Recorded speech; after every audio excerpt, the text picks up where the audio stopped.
మీ business ఏదైనా మీ ఊర్లో promotion చేయాలంటే అది సుమన్ టీవీతోనే సాధ్యం. ఇప్పుడే సంప్రదించండి.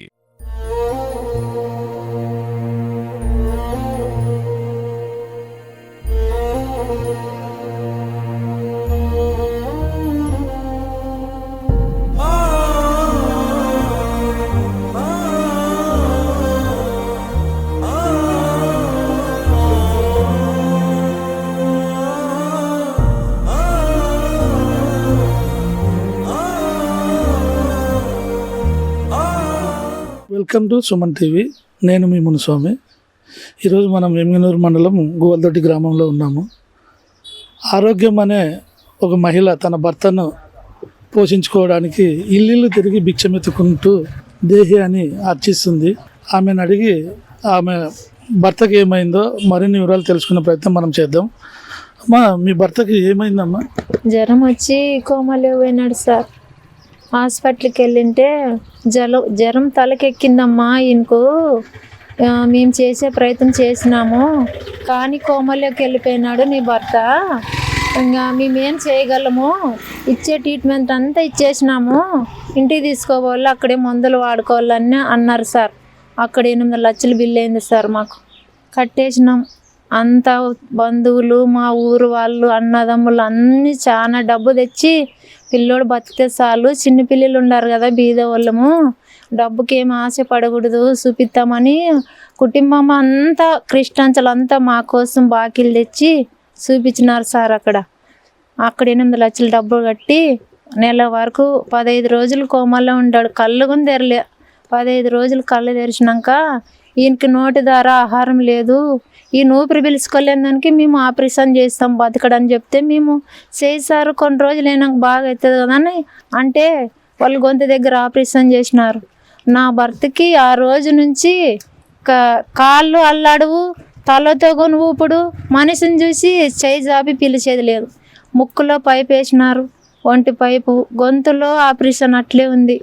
ఇంకా మళ్ళీ ఊరికి వచ్చి హాస్పిటల్ పోదామంటే డబ్బులు లేవు. పెద్ద ఆసుపత్రి పోతే అక్కడ ట్రీట్మెంట్ ఇస్తారు. మరి ఇంటికే పోలమ్మా, దేవుడు ఎప్పుడు బాగా చేస్తే అప్పుడు మా చేతిలో ఏమీ లేదన్నారు.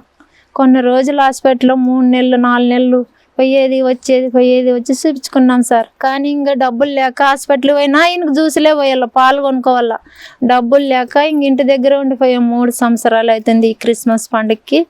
నా భర్తకు 3 సంవత్సరాల నుంచి నోటి ద్వారా ఆహారమే లేదు సార్. 3 సంవత్సరాల నుంచి ముక్కు ద్వారా ఆహారం తిని మంచంలోనే ఉండిపోయినాడు. ఇంకా పిల్లలు చిన్నవాళ్ళు కొట్టుముంది మాకు. ఇంకా నేను తినడానికి లేక అందరినీ ఇల్లు ఒక్క ఊరు కాదు, కడిమెట్ల, పెద్ద మరిడి, మా అత్త పెద్దత్త పిల్ల బతకలేదని నన్ను ఎమ్మడేసుకొని అంతా ఊరు మొత్తం అడిగి బియ్యం పెట్టుకొని కారం పెట్టించుకొని రోజు ఇదే బతికేస్తారు. నాకు ఎక్కడ పోనీకిలే. ఈయన ఒంటి జల్లు వేసి రావాలా, ముక్కులో నీళ్ళు దాపాలా, ఈయనకు జ్యూస్ చేయాలా, రాగిజామ్ దాపాలా. మేము ఇంకేం అన్నం లేక రోజు ఒకరింటికి పోయి ఏదో ఒకటి ఇప్పించుకొచ్చుకున్నల్లా నేను బతకాలి సార్. పిల్లలు చిన్నవాళ్ళు, అప్పులలో చూసావా, ఎప్పుడు ఇస్తావమ్మా, నీ భర్త బాగా ఆడతాడని మేము ఇచ్చినాము డబ్బులు, మాకు ఇవ్వమ్మా, ఏం పెట్టిస్తావని రోజు అడుగుతారు సార్. వాళ్ళు ఏదో ఒకటి చెప్పుకోవాలా, అడుగుతారు, ఇంటికి పోతారు. ఇయ్యాలమ్మా అని ఒక్కరు మంచి వాళ్ళు అడుగుతారు, పోతారు. చాలా కొంతమంది బాధ పెట్టినారు సార్. నేను ఏం తోచలేక వాళ్ళు అన్నప్పుడు తల దించుకోవాలి, వాళ్ళు లేకున్నప్పుడు తలెత్తుకొని ఇంట్లో ఉండాలి సార్. ఇంక ఇదే నా పరిస్థితి. పెద్దవాళ్ళు ఎవరైనా మాకు సహాయం చేయాలని నేను అడుగుతున్నాను. ముఖ్యమంత్రి సహాయం మాకు అందాల సార్.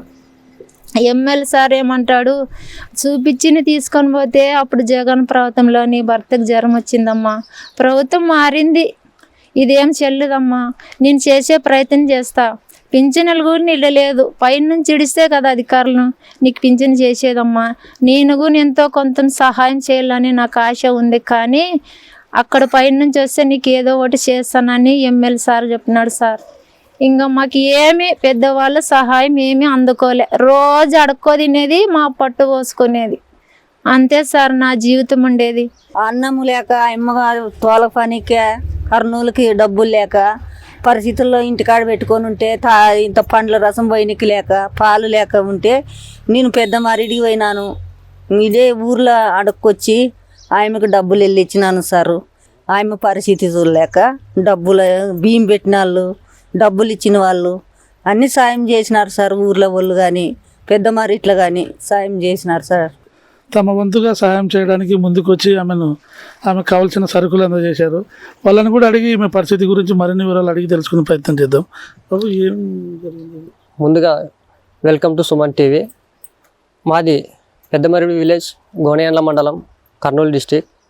మేము గత పోయిన నెలల కిందట మా ఊర్లో కొత్తగా యూత్ అంతా ఏర్పాటు కాసి భగత్ సింగ్ యూత్ స్వచ్ఛంద సేవా ట్రస్ట్ అని ఒక సంస్థను ఏర్పాటు చేసుకున్నాము. ఎందుకంటే చాలామంది పేదవాళ్ళు కొన్ని విధాలుగా ఇబ్బందులు పడుతూ కొన్ని సమస్యలు మనం చూసాం కల్లారా. అదేవిధంగా మన పక్కన ఉన్నటువంటి గోవల్దొడ్డి గ్రామంలో మన ఫ్రెండ్ సత్య అని మన ఫ్రెండు ఆయన మనకి కాల్ చేసి చెప్పాడు, పలాని వీళ్ళు ఉన్నారు, ఇలాంటి వీళ్ళ సమస్య ఇట్లా ఉంది సిచ్యువేషను, ఒకసారి మీరు వచ్చి చూడండి, వాళ్ళకి ఏదైనా మన నుంచి ఏదైనా ఒక సహాయం చేద్దామని చెప్పేసానంటే సర్లే అని చెప్పేసి మా ట్రస్ట్ సభ్యులందరూ కలిసి మేము ఒకసారి వాళ్ళని విజిట్ చేయడం జరిగింది. వాళ్ళని విజిట్ చేసిన తర్వాత వాళ్ళ పరిస్థితి చూసి మేమంతా ఏదో మాలో తెలియని ఫీలింగ్ వాళ్ళు చలించిపోయి కాసి మా సభ్యులందరూ ఒక నిర్ణయం తీసుకుని కాసి వాళ్ళకి ఏదైనా సరే మన నుంచి కొద్దిగా సహాయం అందాలని చెప్పేసి అని మేము ముందుకు రావడం జరిగింది. అదేవిధంగా మేము మా పక్కన ఉన్నటువంటి ఆస్పార్ సిఐ గంగాధర్ సార్ గారు కూడా మేము వీళ్ళ గురించి ఇన్ఫర్మేషన్ ఇవ్వడం జరిగింది. సార్ కూడా వెంటనే ఆయన రెస్పాండ్ అయ్యి కాసి ఓకే బాబు, మీరు మంచి పనులు చేస్తున్నారు కదా, చెయ్యండి, నా తరపు నుంచి కూడా నేను కూడా మీకు సహాయంగా నిలబడతాను, వాళ్ళకి కావాల్సిన సరుకులు ఏమైనా కానీ తీసుకురండి, వాళ్ళకి అన్నీ అందజేయండి, తర్వాత మీరు నాకు చెప్పండి, నేను ఆ అమౌంట్ వాళ్ళకి పంపిద్దామని చెప్పేసి అంటే అదేవిధంగానే నిన్నటి దినమందు ఆదివారం రోజున మేము మా ట్రస్ట్ సభ్యులందరూ కలిసి వెళ్ళి అక్కడ వాళ్ళకి సరుకులు తీసుకోవడం రావడం జరిగింది. అదేవిధంగా సార్ కూడా ఎమ్మటనే వాళ్ళకి ఆ సరుకులు కావాల్సిన అమౌంట్ మొత్తం పే చేసి సరుకులు ఇప్పడం జరిగింది. కాబట్టి నిన్న సాయంత్రం దినమందు మేము వచ్చి కాసి ఆమెకి మేము సార్ తరఫున మేమందరికి వాళ్ళకి సరుకులు అందజేయడం జరిగింది. అదేవిధంగా ఆరోగ్యమ్మ, ఆమె భర్త వీరేష్ నివసించిన వాళ్ళ కుటుంబ హౌస్ అయితే చాలా ఇద్దరు మనుషులు కూడా పండుకోనికి కూడా చాలా ఇబ్బందిగా ఉంది. ఆ ఇంట్లో మొత్తం ఎలుకలు దోగి మన్ను గిన్ను వాళ్ళకి చాలా పండుకునేటువంటి చాలా అవస్థలు పడుతున్నారు. ఆ పేషెంట్ అయితే వీరేష్ అయితే ఉన్నటువంటి పేషెంట్కి ఆ ఎలుకలు కొరకడం జరుగుతుంది. కాబట్టి గవర్నమెంట్ వాళ్ళు దయచేసి వాళ్ళ మీ దృష్టిలో ఉంచుకుని కాసి వాళ్ళకి ఏదైనా కానీ తక్షణ సాయం కిందగా వాళ్ళకి ఇల్లు మంజూరు చేయవలసిందిగా మనం కోరుచున్నాము. అదేవిధంగా మన సీఎం రిలీఫ్ ఫండ్ అయితే ఉంది కదా, దాని నుంచి కూడా వాళ్ళకి సహాయం ముందుకు వచ్చి సాయం చేయవలసిందిగా మా సంస్థ నుంచి కోరుచున్నాము. జీవనం సాగిస్తున్న ఆరోగ్యమ్మ తన భర్తను కాపాడుకోవడానికి తిరగని ఇల్లు అంటూ లేదు. తన భర్తను కాపాడుకోవడానికి ఆసుపత్రిలో సుమారు 8 లక్షల రూపాయలు ఖర్చు పెట్టాను. ఆ ఖర్చు సీఎం రిలీఫ్ ఫండ్ కింద ఇవ్వాలని గత ప్రభుత్వంలో ప్రయత్నం చేసే నిధులు రాలేదని, ఈ ప్రభుత్వంలోనైనా మమ్మల్ని ఆదుకోవాలని ఆరోగ్యమ్మ కోరుకుంటుంది. కెమెరా పర్సన్ గోవిందరావుతో మునుస్వామి, సుమన్ టీవీ, ఎమ్మినూర్, కర్నూలు జిల్లా.